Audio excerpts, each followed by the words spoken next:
The purpose of this video is to bring awareness of the devious ways women gain influence on men through manipulation. In this video, I will be showing a visual example of just what I mean. This is in no way to bash women or to say that all women are devious.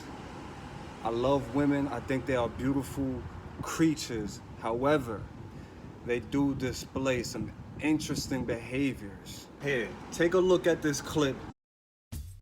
Stories of the Bible. Samson and Delilah. This is Samson, who was the last judge of Israel. Samson was very strong, and he was supposed to bring God's people victory over their enemies, who were the Philistines.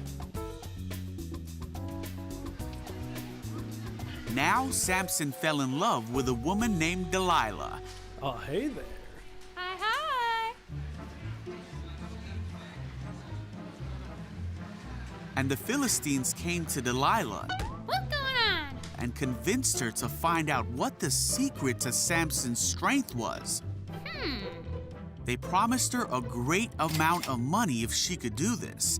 Now you're talking. Hey. Come in. So Delilah said to Samson, "Please tell me what makes you so strong, and what would it take to tie you up securely?"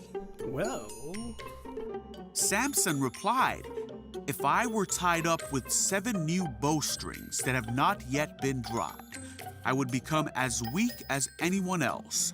You ain't here.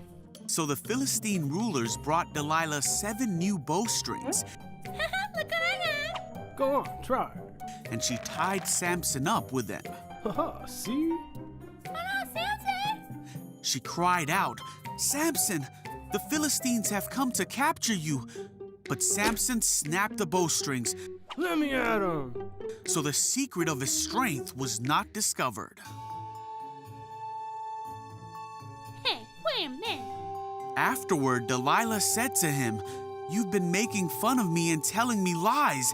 Now please tell me how you can be tied up securely." All right.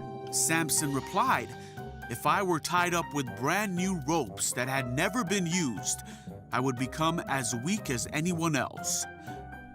Let me try. So Delilah took new ropes and tied him up with them. See? Oh no. And again Delilah cried out, "Samson, the Philistines have come to capture you." What? Where? Let me at him. But again Samson snapped the ropes from his arms. Oh, come on. Yeah. Then Delilah said, "You've been making fun of me and telling me lies. Now tell me, how can you be tied up securely?" All right, I'll tell you. Samson replied, "If you were to weave the 7 braids of my hair into the fabric on your loom and tighten it with a loom shuttle, I would become as weak as anyone else." Now we got him. So while he slept, Delilah wove the 7 braids of his hair into the fabric. Again she cried out, "Samson, the Philistines have come to capture you." Let me at him. But Samson woke up and yanked his hair away from the loom and the fabric. You gotta be kidding me. Then Delilah pouted, "How can you tell me I love you when you don't share your secrets with me? Come on. No. You've made fun of me 3 times now, and you still haven't told me what makes you so strong." She tormented him with her nagging day after day until he was sick to death of it. All right already. Finally, Samson shared his secret with her.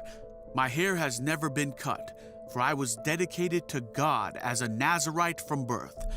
If my head were shaved, my strength would leave me, and I would become as weak as anyone else." Well, that's it. Thank you. Delilah realized he had finally told her the truth, Hey, you. so she sent for the Philistine rulers.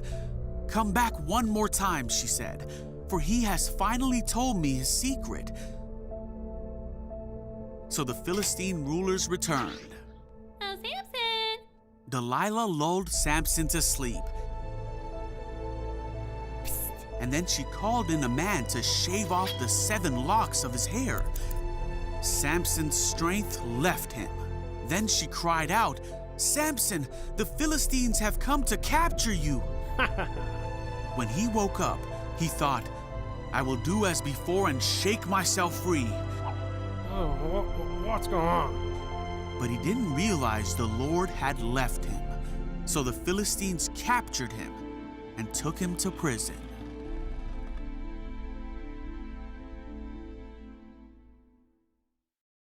The story about Samson and Delilah comes from the Bible. Now, whether you believe about the Bible or not, you can see how this historical text parallels life. Not in all cases, but in most cases, when a woman wants something from a man in a relationship, she might nag him day after day, persistently, until the man wakes up one day and says, "Listen, I'm tired of my love being in question for what this woman is demanding. You know what? Here, have it." So his life is kind of miserable unless he gives in to her demands. Now she's happy. Now she got what she wanted. Life is pleasant. It feels good. The experience is good. She's smiling. She's laughing again. Until she finds herself wanting something else. What's happening is now the man has become conditioned to know that whatever the woman wants, he better give it to her. Because if he doesn't, his experience in life will not be pleasant. Which brings me to the cliche that we hear all the time. Happy wife, happy home. And what's crazy is I believe wholeheartedly that this statement either came from a woman or a man that has been conquered by a woman, which is the same thing because he has no say in the matter anyway. Now, as a man, if you don't stand for nothing, you will fall for everything. If a woman asks for something that makes sense for the development of your family or your relationship, you should always stay open for new possibilities of growth. I'm not using this video for you to become an asshole and not give your woman what she desires. Make the experience beautiful for the man and the woman. Nobody has to be conquered for us to have a beautiful experience in life and enjoy life. Let's make a new statement. Happy couple, happy home. Let that be the new cliche that spreads around the whole world.